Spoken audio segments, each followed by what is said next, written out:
നെന്മാറ ഇരട്ടക്കൊലപാതക കേസിൽ പ്രതി ചെന്താമരയുടെ ജാമ്യാപേക്ഷയിൽ 27-ന് വിധി പറയും.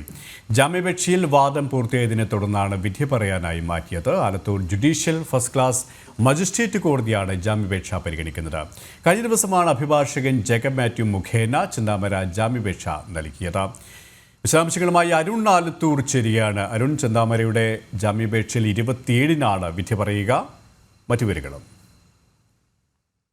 ജുഡീഷ്യൽ ഫസ്റ്റ് ക്ലാസ് മജിസ്ട്രേറ്റ് കോടതിയാണ് ഇത്തരത്തിൽ വിധി 27-ന് ജാമ്യാപേക്ഷയിൽ പറയുമെന്ന് വ്യക്തമാക്കിയിരിക്കുന്നത്.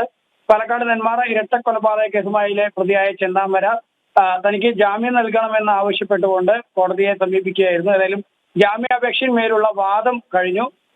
കഴിഞ്ഞ ദിവസമായിരുന്നു ചെന്താമരയുടെ അഭിഭാഷകൻ ജേക്കബ് മാത്യു മുഖേന ജാമ്യാപേക്ഷ സമർപ്പിച്ചത്.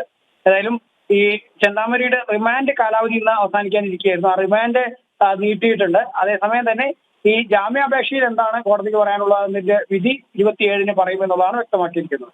യെസ്, അരുൺ ആലത്തൂർ.